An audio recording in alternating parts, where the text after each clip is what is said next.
Hello everyone, সবাই কেমন আছেন? আশা করি খুব ভালো আছেন। আমরাও খুব ভালো আছি। দেখেন সকাল সকাল সেজেগুজে আমরা কোথায় চলে যাচ্ছি। দুই সখীর সাথে সখারাও আছে, অবশ্য আপনাদেরকে দেখাবো।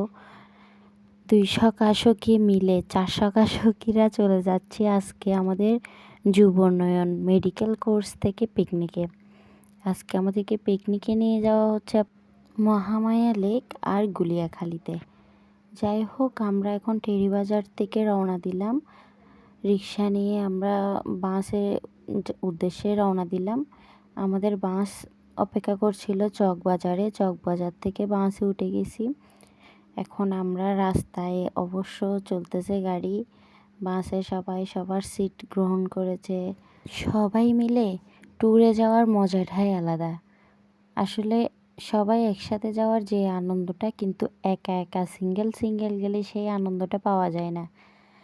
এখন সবাই বাসের মধ্যে সাউন্ড বক্স ছেড়ে উড়াধুরা নাচছে। আমাদের স্যার ক্লাস স্টুডেন্ট সবাই এখানে ঝাঁকানাকা নাচ চলছে।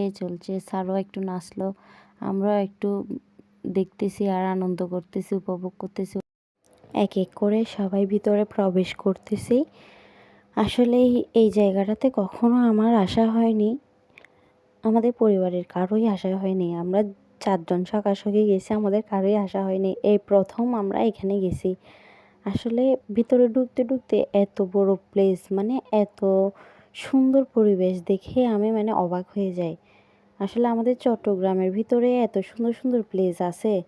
এখানে একটা বসার সিটও আছে, কেউ রেস্ট করতে চাইলে এখানে একটু বসে রেস্ট করতে পারবে। অনেক বড় একটা মাঠও আছে। আসলে প্লেসটাই দেখে মনোমুগ্ধকর একটা প্লেস।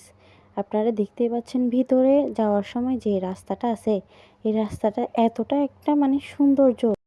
আপনারা নিজেরাই যখন এই জায়গাটাতে যাবেন, দেখবেন, ঘুরবেন, তখনই বুঝতে পারবেন আসলে সৌন্দর্য কী জিনিস, প্রকৃতির সৌন্দর্যতা আসলে কী জিনিস। এরপর আমরা সবাই দেখেন আমাদের গ্রুপের সবাই আছে এখানে, সবাই চলে যাচ্ছি মেইন যেখানে ঝর্ণা, মহামায়া লেকের মেইন ঝর্ণাতে বোটে যাব। এই কারণে বেশি দূর পথ হেঁটে যেতে হয় না, এমনি অল্প একটু পথ হেঁটে গেলে বোট পাওয়া যাবে। ওই বোটগুলোতে করে মেইন ঝর্ণাতে যেতে হয়। আমরা সবাই একসাথে দলবদ্ধ হয়ে যাচ্ছিলাম আর কি। যাওয়ার সময় যে রাস্তাটা আছে, ওই রাস্তাটার চারপাশেই অনেক গাছগাছালি আছে, অনেক সুন্দর, পরিবেশটা অনেক সুন্দর। এদিক দিয়ে একটা সিঁড়ি আছে, সিঁড়ি দিয়ে উঠতে পারবেন।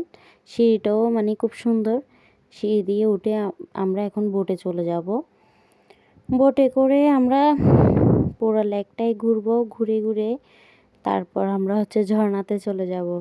এখানে সবাই বোটে বসছি। এখন কয়েকজন আসার বাকি আছে, ওদের জন্য অপেক্ষা করতেছি। বোট ছাড়ার পর আসলে যে একটা অনুভূতি আসে মনে, তা আসলে প্রকাশ করার বাইরে। অনেক অনেক মজা করছে আসলে। এই ট্যুরটার মতো মজা আমরা কখনোই করি নাই। সবাই অনেক অনেক প্রাণবন্ত ছিল। সবাই মিলে এই বোট ট্রিপটা খুব এনজয় করেছি। বোটে ওঠার পর যখন বোট ছাড়লো, আসলে তখন এমন মজা পাচ্ছিলাম, সবাই অনেক অনেক আনন্দ করেছি। যাই হোক, এই আনন্দঘন মুহূর্তটা আমাদের জীবনে স্মরণীয় হয়ে থাকবে। আমরা প্রায় মহামায়া লেকের কাছাকাছি চলে আসছি। এই দেখেন ঝর্ণাটা দেখা যাচ্ছে। এখন আসলে এই শীতের মৌসুমে তেমন এই জল পড়তেছে না পাহাড় থেকে ঝর্ণা দিয়ে, কিন্তু আপনারা যদি বর্ষাকালে যান, প্রচুর ঝর্ণাতে ঝর্ণা একদম যে সৌন্দর্যটা দেখা যায় এটাই দেখতে পাবেন। এখন তেমন জল পড়ছে না, কারণ এখন শীতকাল। এই দেখেন এটাই সেই মহামায়া লেক দেখা যাচ্ছে। একটু একটু করে জল পড়তেছে, ওভাবে জল পড়তেছে না, কারণ এখন শীতকাল। এই কারণে এই সরু রাস্তাটা দিয়ে যেতে হয় মহামায়া লেকে। এই সরু রাস্তাটা অনেক সুন্দর। তারপরও যারা এখন ভ্রমণ করতেছেন এই শীতে, এই জায়গাটা পারলে ঘুরে আসবেন। অনেক সৌন্দর্য মহামায়া লেক।